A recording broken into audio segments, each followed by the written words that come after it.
जैसा कि हम सभी देख सकते हैं,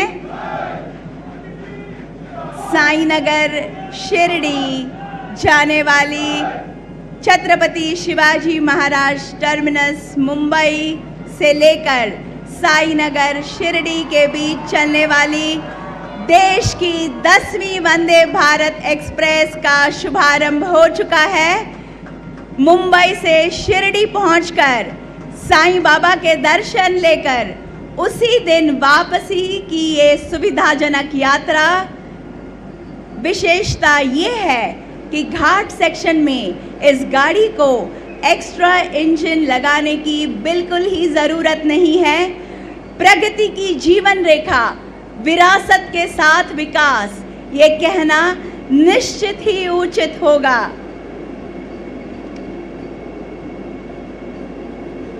देश की सबसे advance state of the art technology Vande Bharat गाड़ियों में इस्तेमाल की गई है।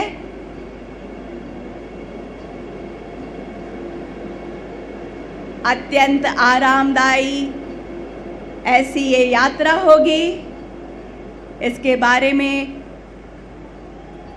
पूर्ण रूप से हम आश्वासित हैं।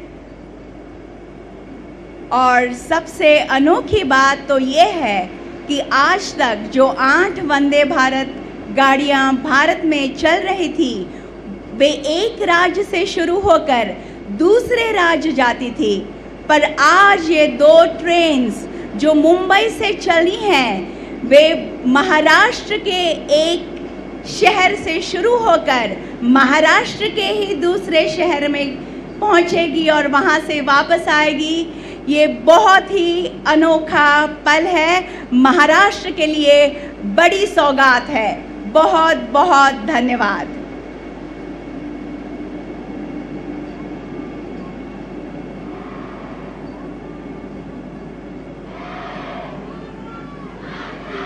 देवी और सज्जनों, राष्ट्र की उन्नति के लिए दिन रात एक करने वाले, देश की छवि अंतर्राष्ट्रीय स्तर पर उजागर करने वाले विकास पुरुष भारत के प्रधानमंत्री माननीय श्री नरेंद्र मोदी जी से मैं आग्रह करती हूं कि आज के इस अत्यंत आनंद के तथा अविस्मरणीय अवसर पर अपनी ओजस्वी वाणी तथा बहुमोल विचारों से हमें उपकृत करें।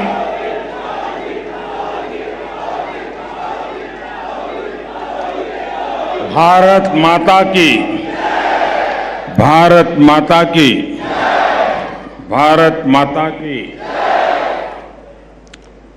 रेल्वेच्या क्षेत्रात मोठी क्रांती होते। देशाला आज 9वी आणि 10वी वंदे भारत ट्रेन समर्पित करताना मला अत्यंत आनंद होतो आहे। महाराष्ट्र के मुख्यमंत्री श्रीमान एकनाथ जी, उप मुख्यमंत्री देवेंद्र जी, मंत्रिमंडल के मेरे साथीगण, महाराष्ट्र के मंत्रीगण, सभी सांसदगण, विधायकगण, अन्य सभी महानुभाव, भाइयों और बहनों, आज का दिन भारतीय रेल के लिए, विशेष रूप से मुंबई और महाराष्ट्र की आधुनिक कनेक्टिविटी के लिए बहुत बड़ा है। आज पहली बार एक साथ 2 वंदे भारत ट्रेनें शुरू हुई है। ये वंदे भारत ट्रेनें मुंबई और पुणे जैसे देश के आर्थिक सेंटर्स को हमारे आस्था के बड़े केंद्रों से जोड़ेंगी। इससे कॉलेज आने जाने वाले, ऑफिस और बिजनेस के लिए आने जाने वाले, किसानों और श्रद्धालुओं सभी को सुविधा होगी। ये महाराष्ट्र में पर्यटन और तीर्थ यात्रा को बहुत अधिक बढ़ावा देने वाली है। शिरडी में साईं बाबा का दर्शन करना हो, नासिक स्थित रामकुंड जाना हो, त्र्यंबकेश्वर और पंचवटी क्षेत्र का दर्शन करना हो, नई वंदे भारत ट्रेन, ये सब बहुत आसान होने वाला है। इसी प्रकार मुंबई सोलापुर वंदे भारत ट्रेन से पंढरपुर के विठ्ठल रखुमाई, सोलापुर के सिद्धेश्वर मंदिर, अक्कलकोट के स्वामी समर्थ या फिर आई तुलजा भवानी के दर्शन अब सबके लिए और सुलभ हो जाएंगे। और मुझे पता है कि जब वंदे भारत ट्रेन सह्याद्री घाट से गुजरे थी तो लोगों को प्राकृतिक सुंदरता का कितना दिव्य अनुभव होने वाला है। मैं मुंबई और महाराष्ट्र के लोगों को इन नई वंदे भारत ट्रेनों के लिए बहुत बहुत बधाई देता हूं। साथियों, वंदे भारत ट्रेन आज के आधुनिक होते हुए भारत की बहुत ही शानदार तस्वीर है। ये भारत की स्पीड, भारत के स्केल दोनों का प्रतिबिंब है। आप देख रहे हैं कि कितनी तेजी से देश वंदे भारत ट्रेन लॉन्च कर रहा है। अभी तक 10 ऐसी ट्रेनें देश भर में चलनी शुरू हो चुकी है। आज देश के 17 राज्यों के 108 जिले वंदे भारत एक्सप्रेस से कनेक्ट हो चुके हैं। मुझे याद है एक जमाना था जब सांसद चिट्ठी लिखा करते थे कि हमारे क्षेत्र में स्टेशन पर ट्रेन को रुकने का कोई प्रबंध कीजिए, 1-2 मिनट का स्टॉपेज दे दीजिए। अब देश भर के सांसद जब भी मिलते हैं तो यही दबाव डालते, यही मांग करते हैं कि हमारे यहां भी वंदे भारत ट्रेन चला दीजिए। एक क्रेज है आज वंदे भारत ट्रेनों का। साथियों, मुझे खुशी है कि आज मुंबई के लोगों का जीवन आसान बनाने वाले प्रोजेक्ट भी यहां शुरू हुए हैं।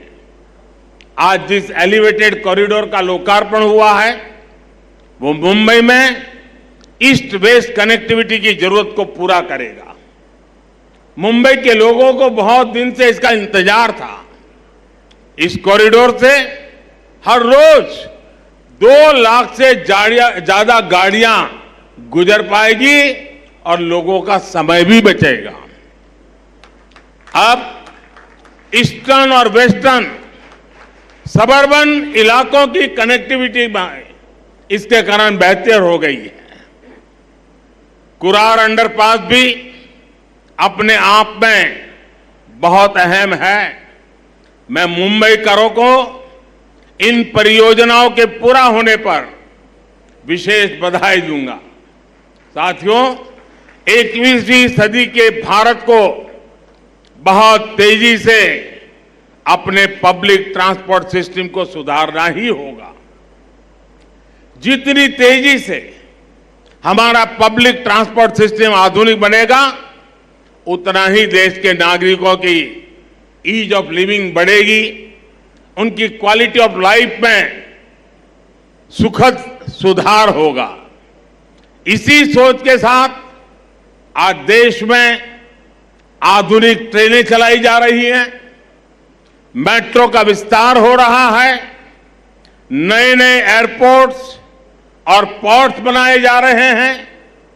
कुछ दिन पहले जो देश का बजट आया उसमें भी इसी भावना को सशक्त किया गया है और हमारे मुख्यमंत्री जी और उप मुख्यमंत्री जी ने उसकी भरपूर तारीफ भी की। भारत के इतिहास में पहली बार 10 लाख करोड़ रुपए सिर्फ इंफ्रास्ट्रक्चर के विकास के लिए रखे गए हैं। ये 9 साल की तुलना में 5 गुना ज्यादा है।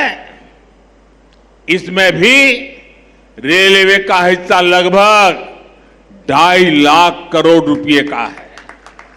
महाराष्ट्र के लिए भी रेल बजट में ऐतिहासिक वृद्धि हुई है। मुझे विश्वास है कि डबल इंजन सरकार के डबल प्रयासों से महाराष्ट्र में कनेक्टिविटी और तेजी से आधुनिक बनेगी। साथियों, इंफ्रास्ट्रक्चर पर निवेश किया गया हर रुपया नए रोजगार की संभावनाएं बनाता है। इस पे जो सीमेंट लगता है, बालू लगता है, लोहा लगता है, निर्माण में मशीनें लगती हैं, इनसे जुड़ी हर इंडस्ट्री को बल मिलता है। इससे बिजनेस करने वाले मिडिल क्लास को भी लाभ होता है, गरीब को रोजगार मिलता है। इससे इंजीनियरों को रोजगार मिलता है, श्रमिकों को रोजगार मिलता है। यानी इंफ्रास्ट्रक्चर जब बनता है तब भी सबकी कमाई होती है, और जब तैयार होता है तो वो नए उद्योगों, नए बिजनेस के रास्ते खोलता है। भाइयों और बहनों, इस बार के बजट में मध्यम वर्ग को कैसे मजबूती दी गई है, इस बारे में मैं मुंबई के लोगों को विशेष तौर पर बताना चाहता हूं।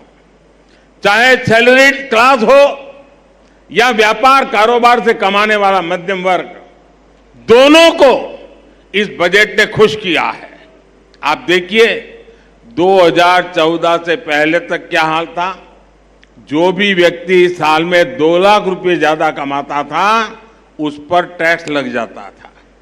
भाजपा सरकार ने पहले 5 लाख रुपए तक की कमाई पर टैक्स में छूट दी, और इस बजट में इसे 7 लाख रुपए तक पहुंचा दिया। आज जिस कमाई पर मिडिल क्लास परिवार का टैक्स 0 है, उस पर यूपीए सरकार 20% टैक्स लेती थी। अब ये युवा साथी जिनकी नई नई नौकरी लगी है, जिनकी मासिक आय 60-65 हजार रुपये तक की है, वे अब ज्यादा निवेश कर पाएंगे। गरीब और मध्यम वर्ग के हित में काम करने वाली सरकार ऐसे ही निर्णय लेती है। साथियों, मुझे पूरा विश्वास है कि सबका विकास से सबका प्रयास की भावना को सशक्त करने वाला ये बजट हर परिवार को ताकत देगा, हम सभी को विकसित भारत के निर्माण के लिए अधिक प्रोत्साहित करेगा। फिर एक बार मुंबई सहित पूरे महाराष्ट्र को बजट और नई ट्रेनों के लिए बहुत बहुत बधाई देता हूं, बहुत बहुत शुभकामनाएं देता हूं। आप सबका धन्यवाद। माननीय प्रधानमंत्री महोदय जी, आपका संबोधन सौगात के रूप में बरकरार रहेगा। मैं दिल की गहराइयों से आपके प्रति आभार ज्ञापित करती हूँ। बहुत बहुत धन्यवाद।